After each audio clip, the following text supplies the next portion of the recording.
What's up, everybody? Welcome back to From the Crypt. I'm Derek, and today I'm talking about movie number 4 of my 100 horror movie scratch-off poster.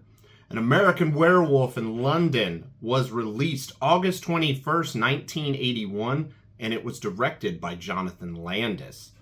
This movie has easily been one of the biggest, why haven't you seen this yet already, that I've heard from people. And all I gotta say is everybody has gaps in their film knowledge. Don't act like you've seen everything, because more than likely, you haven't. Today, I'm going to be talking spoilers about a 43-year-old movie. You guys have had plenty of time to watch it, so I don't want to hear anybody complain. Let's get into the super quick plot synopsis. A pair of Americans go backpacking overseas, and they are attacked by a creature. Where did I watch An American Werewolf in London? I was able to actually watch this for free on Plex. I don't know if it'll still be up there for everybody else by the time you guys watch this, but you can also rent it from Google Play, Apple TV, and Fandango. Who's in An American Werewolf in London? We have David Naughton as David Kessler, Jenny Agutter as Alex Price, Griffin Dunn as Jack Goodman, and John Woodvine as Dr. Hirsch.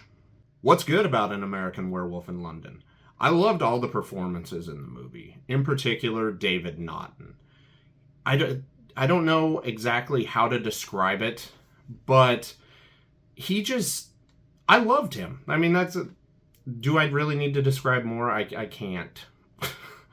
But the chemistry between Jack and David, also at the very beginning, very reminiscent of, that could be me and my buddy. It didn't seem forced. It seemed like they were actually best friends in real life. If they were, let me know down below, because I definitely don't know if there's any validity to that claim or not. Jack's slowly decomposing body throughout the film after the initial attack, I loved. Even though he is in limbo, which I'm going to talk about that here in a second, I like that he went from bad, really bad, to super bad, to holy shit, to ugh. I just loved that progression of the decomposition throughout the movie. And then I also like that the victims of the werewolf are essentially stuck in limbo until the werewolf is killed or the bloodline is severed. I thought that was a really cool aspect of it. His relationship with Alex picked up after the attack, obviously, because she was a nurse caring for him in the hospital. And, Jack was kind of just, David could only see him and it was bits and pieces, but Alex really becomes a much bigger part in the movie. Their relationship, while brief, we'll say, a few days tops, 2-3 days, week maybe? I don't know. I can't remember exactly how long it was. It's still a much more believable relationship than stuff we're getting today. Halloween ends. Sorry. I really had something in my throat right there. I thought the movie's sense of humor was spot on. Not overly funny, but when it was intended, the humor, it landed. A couple things I'll mention. The balloon thief, when he's naked after his first transformation, and he steals that kid's balloons. And then the people, just in the movie theater, and by people I mean his victims, that were talking to him, and just the way they're just kind of going about ways he could sever the bloodline. And they're, oh yeah, you could do this, you could do this. I laughed at this movie a good bit, and it was never in a bad way. So humor, absolutely spot on in this one. I did also like that the doctor didn't just assume David was batshit crazy and actually went to the slaughtered lamb to investigate his claims of everything. And then he's kind of like, yeah, something's definitely going on. So doctors out there, your patients, while mostly crazy, they're not always crazy. The soundtrack was also great. It had so many different Moon songs in it. There's 3 different renditions of Blue Moon by Sam Cooke, Bobby Vinton, and the Marcells. Bad Moon Rising by CCR, and then Moon Dance by Van Morrison. All in all, tied in really well with everything they were going for. Loved it. And the transformation scene. I'm not even going to really talk about it, because you know what? Before I even seen this movie, that is the one scene that I know I have seen, is the transformation on any of the 100 greatest blah blah of horror, this and that. It's always the transformation. Rick Baker's work is legendary. I don't even think touches it.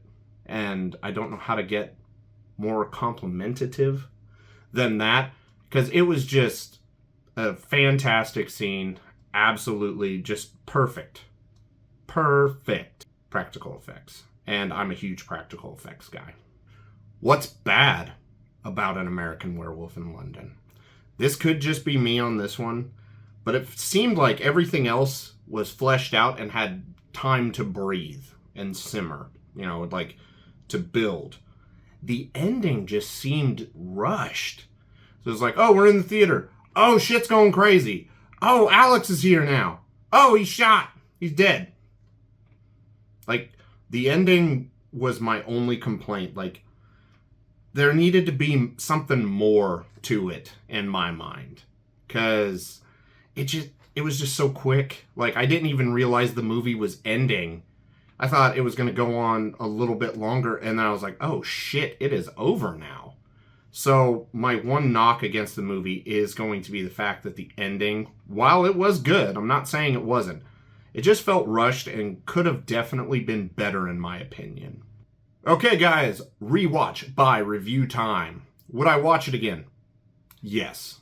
Oh yes. Absolutely. I really enjoyed this movie. Will I buy it on Blu-ray, 4K, or God only knows whatever? Yeah, I definitely want that in my collection. Something fierce. What score would I give it? I'm going to go with an 8.5. This was a very good movie. Didn't take itself so serious. It had fun, and in turn, I had fun with it. All in all, I would 100% recommend this one, especially with spooky season being right around the corner. So I don't care what anybody says, I start celebrating Halloween and just binge watching more horror movies September 1st. I don't wait for October anymore. If Christmas gets to bleed into November, then Halloween gets to bleed into September. That's my thoughts. Nobody's changing it. All right, guys. That'll just about do it for An American Werewolf in London. If you liked the video, please drop a like on it and consider subscribing to the channel. We're always trying to grow. Also, comment down below what you thought. Let's have a talk. I love talking with people. But until next time, guys, have a good one.